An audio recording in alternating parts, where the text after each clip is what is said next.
Hi guys! Welcome back again to Dong Vlogs.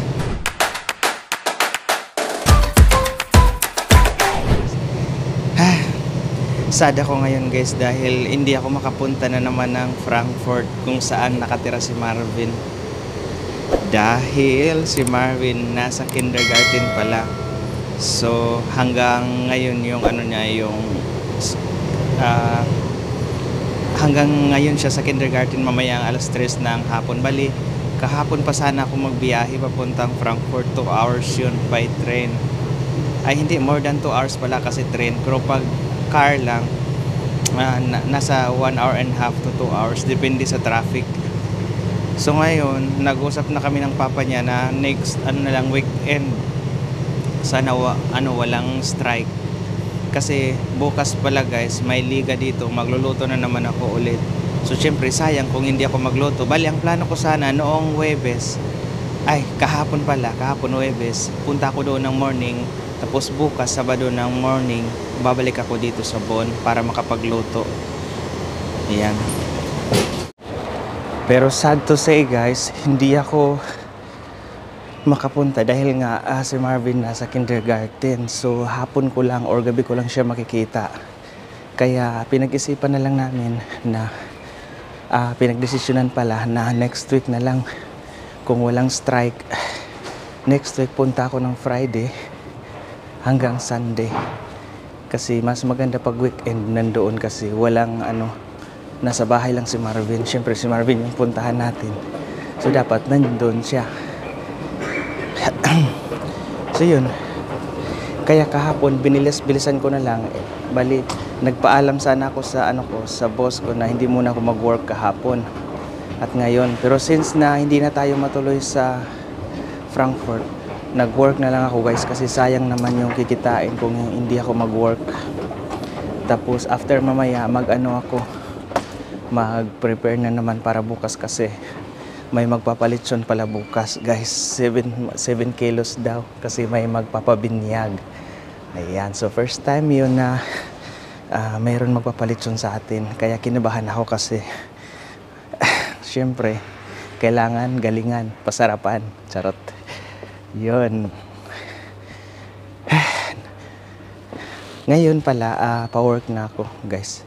So may work ako ngayon, 2 work, isang mini job at saka isang sideline.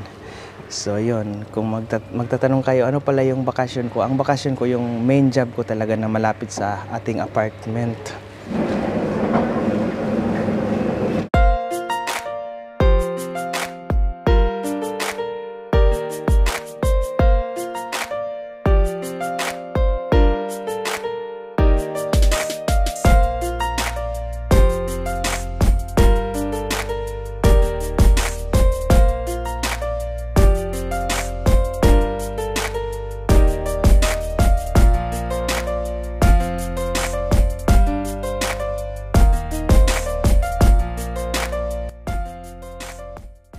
So ayan guys, malapit na ako sa work ko. Papasok na muna ako guys, no? Chika na po tayo mamaya after work ni Dong. Ayan, so babay muna, no? Hi guys! Ayan, katatapos lang po natin sa ating trabaho or sa ating mini job. So ngayon, natatawa ako kanina guys kasi nakakalimutan ko pala yung susi ko. Buti na lang, nandun sa bahay yung boss ko, nag-home office. So, niring ko lang. So, inopen niya, sabi niya, "Kan problem." Sabi niya, walang problema daw. Kasi kung wala siya or sila, hindi ako makapasok. Kasi nga walang susi. Buti na lang nandun siya. So, yun. Save ako. Siguro yung susi ko nasa isang bag ko ba? Yung bag ko na maliit. Hindi ko nakuha. Kaya, yan yung problema ko minsan, makalimutin ako. Ay, nako. Ay, salamat. Nandito na yung Nandito na yung 610. Makasakay na si Dong. Ayan guys, nasa city na po tayo. May banggaan doon ba? Yung bus. Ay, nako guys. Dito ako ngayon sa isa kong work. Yung sinabi ko sa inyo parati na sideline. Pagdating ko, nag-ring ako. hindi binuksan yung pinto. So, ibig sabihin, walang tao kasi yung mga bintana naka-close. Pero yung car ng friend niya na German, kasi yung boss ko is ano yon, taga Bahrain. Yung car ng friend niya na German, nandoon, nakala ko nasa loob. Iwan ko lang ha kung nakatulog sila. Pero sa pagkakaalam ko, baka umalis sila ba? Kasi Friday ngayon, so baka nasa city sila or naggala-gala. Kung alam ko lang kanina na hindi ako sure, dapat tinawagan ko pala, no? Kasi ang pagkakalam kasi ng boss ko, nasa Frankfurt ako ngayon, simula kahapon. Kaya sabi ko, hindi ako makapunta. Kaya siguro yun, nag-expect siya na hindi ako makapunta. So yun, sinurprise ko, ako yung na-surprise tuloy. So uwi na lang ako ng bahay para mag-prepare na lang din ako para bukas. Yan, sayang yung 50 guys. Laki na sana nun. Ayan guys, katatawag lang ni Ate Diana. So maya-maya, magdating na siya. Nasa pa siya ngayon, supermarket. Kinuha niya yung order niyang 7 kilos, 6 or 7 kilos na tiyan ng baboy. Or tinatawag sa amin dito na swine bauk na ipapalitsyon. So, yun, tumawag siya kung ano pa yung mga kailangan ko.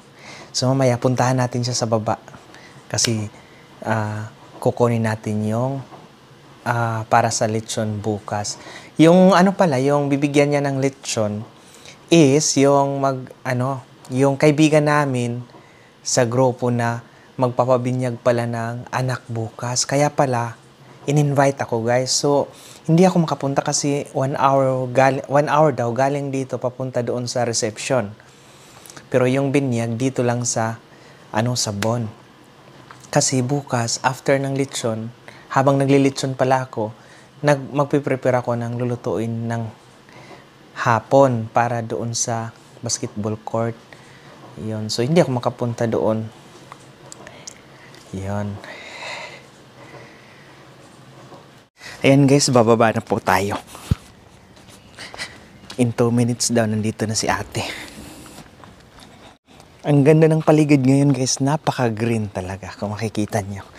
Dahil, na talaga yung mga dahon ba. Kumbaga, pa-summer na. Ganito kaganda pag papunta ng summer. Ayan, nandiyan na wala si ate. Si Ate Diana. Ay, siya lang mag-isa. Akala ko si Kuya Ritos nandyan. Ang cute ng sasakyan ni ate.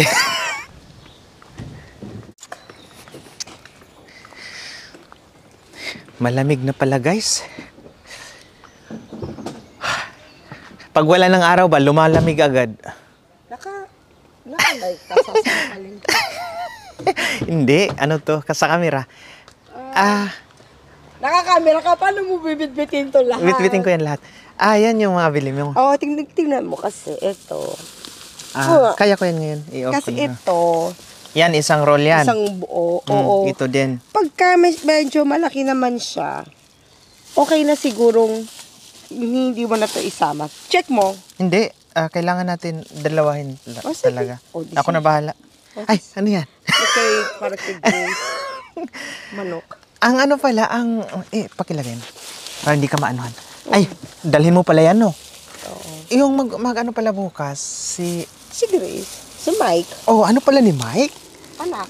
Anak pala? Hindi mo mabibit-bit yung look. Ayan guys, naka-prepare na po yung minamarinate ko na po, sinisimulan ko na pong marinate yung lechon belly. So, 6 na kilo daw yan or 7. Dalawang yan dito, meron pa at saka dito. So, ayan. So, whole night siya. Tapos bukas, iba na naman yung gagawin. After nito, tanggalin sa sa na-marinate. So, abangan natin ang kalalabasan. Ayan, excited na ako guys. Good morning guys! Ayan, nandito na naman po tayo sa panibagong vlog. So, ngayong araw pala ay Sabado. So, nagluluto po tayo or naglilitsyon po tayo ng belly. Siguro, mga 7 kilos, sabi ni Ate Diana. So, ngayon guys, inumpisahan ko na po siguro mga 2 hours na to ang nakalipas. So, hindi ko na vlog kanina dahil nga po sa napaka sobrang busy ko po dahil aside sa naglilitson po ako habang hinihintay ko po yung litson na nagsisimula ng paluto ng paluto, ako po ay naghihiwa dito ng mga kakailanganin para sa lulutuin mamaya kasi mamaya magluluto na naman tayo dahil may liga dito sa amin. Oo, so ngayon ang lulutuin ko mamaya pala ay beef kare-kare, papaitan, at saka, ano pa ba yun? Gulay, chapsoy, at sinugba or sa Bisaya, kinilaw or kilawin. Yung grilling na pork belly ba? Pork belly at saka may atay, may konting heart.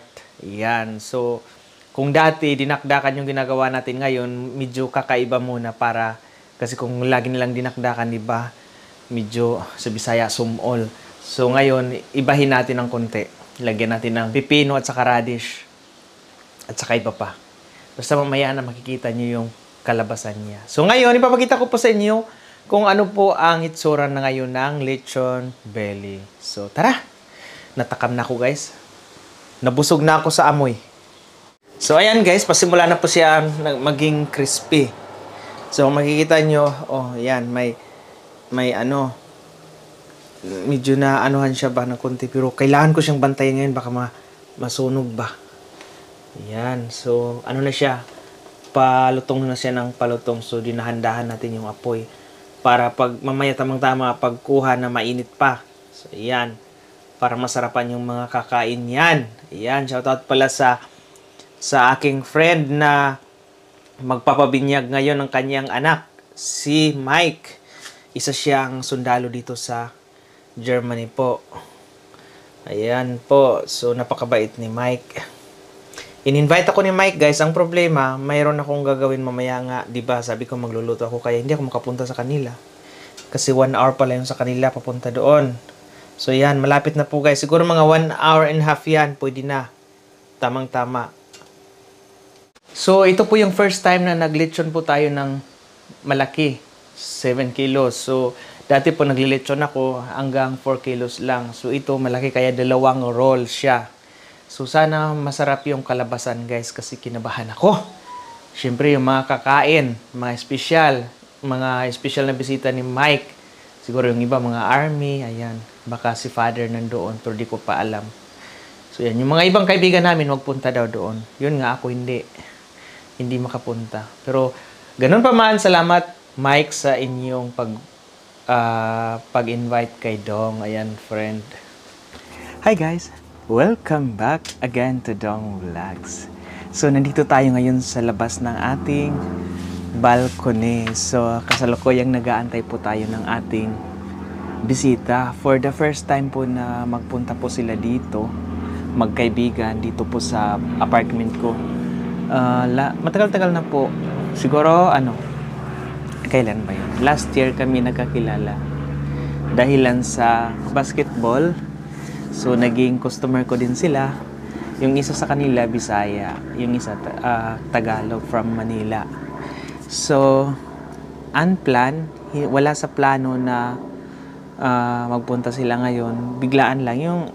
Actually, siya lang sana magpunta dito. Dahil mag-chika-chika kami. Kasi last na lang yung time ko ngayon, bukas, balik sa trabaho na. Tapos, sabi niya, magsama daw yung isa kong kaibigan na basketball player din. So, inano ko na lang. Sabi ko, sige, yun, nagpanik ako kasi itong isa kong friend na babae, kung magpunta siya dito, ang plano lang namin is magkape. Pero since sasama yung isa naming kaibigan, nagpanik ako, sabi ko dapat magluto ako. Kasi syempre, pag sasama yon, alam niyo na, dapat may food. Sorry, Chad. Si Chad kasi, isa sa kaibigan ko po na mabait din, Bisaya. Lagi din bumibili. Nung last time pala guys, nag-order siya sa akin. Sabi niya, kukunin niya after ng laro kasi nag-referee siya or nag-commentator. Nag-referee. Tapos guys, sad to say, wala na akong natira na ulam para sa kanya.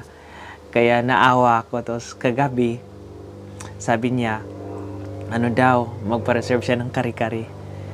Tapos, nag-joke ako pero mayroon na akong na-reserve sa kanya. Nag-joke ako, sabi ko, wala na talaga, sorry, naubos. Kasi guys, kagabi, ang daming tao. Ang natira na lang is yung gulay. Tapos yun, sabi ko sa kanya, wala na. Naubos na lahat. Yung kare-kare, paborito pala niya. Guys, biglang sad siya. Tapos nung pinakita ko yung order niya, tuwang-tuwa siya, grabe. Natuwa talaga ako yun. Magpunta na siya ngayon. Kaya nag-prepare ako ng konting salo-salo. Nagpaksiw ako na may gata na tulingan. Meron mabibili din dito. Tapos nagpansit ako. Yun lang naman. Tapos yung natira pang gulay kagabi na sa tinda ko, yun kakainin namin. So konting chika-chika mamaya. Hindi kami makapag-karaoke kasi yung component ko wala dito, nasa Dusseldorf, nagbakasyon. Pero ang may-ari nandito sa Bonn. Bala ko din kasi magbili nung maliit ngayon na oso. Kung nakikita nyo yung last time na nagkanta kami ni Steph ng yung title na yun, One Friend. Pero nakaano yun guys, kung magtaka kayo bakit walang boses ko, kasi na-copyright ako, kaya yun pinalitan ng ibang music ni YouTube para hindi ako makopyright. Pero nasa comment section naman nakapin yung yung link ng kinanta namin na One Friend. Sa yun, sa Facebook page yun. Sa Facebook yun ni Ate Jemarie. Pwede nyo tingnan. So, yun guys. May bago ngayon na maliit lang siya. Maliit yun yung ganyan. Akala ko pang make-up sa kapatid yata yun ni Ate Mandy. Sabi niya mag-karaoke daw. Nung pinalabas niya, ang liit ng mic, ganun. Pero nung kumanta ka na, solid siya. Hindi siya nakaka-disturbo sa ito. Nanggigigil na ako dito sa taas namin. Ito yung parating nagre-reklamo. Kaya next time, humanda siya sa akin. Ipagluluto ko siya ng dried fish. Charot lang. O ngayon, pa summer na. So ngayon guys, naghahantay ako. Iwan ko, sabi nila tatawag daw pag nandito na. Pa summer na dito guys. Kaya kung makikita nyo, wala na akong winter jacket dito sa labas. Maganda na yung kapaligiran. Iwan ko lang mamaya kung may time kami para maglakad-lakad doon sa park dito. Kasi pag ganitong panahon, may araw, mahilig kaming maglakad-lakad sa Rainawi Park, ganoon. Tapos pag uwi, magkape. Ayan. Ay, nako. Gusto ko magbili ng duyan, guys. Ilagay ko dito. Diyan at saka dito. Para masarap sa pakiramdam. Dito na po yung dalawa kong bisita. So, si Chad. Hi po. So, ito yung handa ko sa kanila. Simple lang. Tulingan at saka yung pansit. Kasi guys, nagpanik ako nang biglang sinabi ni Chad na sasama daw si Chad. Siyempre, ayaw ko na magutom si Chad. Kasi bumawi lang ako guys, kasi every time na nagpa-reserve siya ng food pala, parati kong nakalimutan siya. So kagabi, tuwang-tuwa siya na mayroon siyang kare-kare. Ayan. First time pala ni Chad magpunta dito ngayon sa ating munting tahanan. So, kain na. Kain na tayo. Ay, at saka ikaw din. At saka si Chad din, guys. First time mo ba? Oh, first time din niya. Never siya nagpunta dito.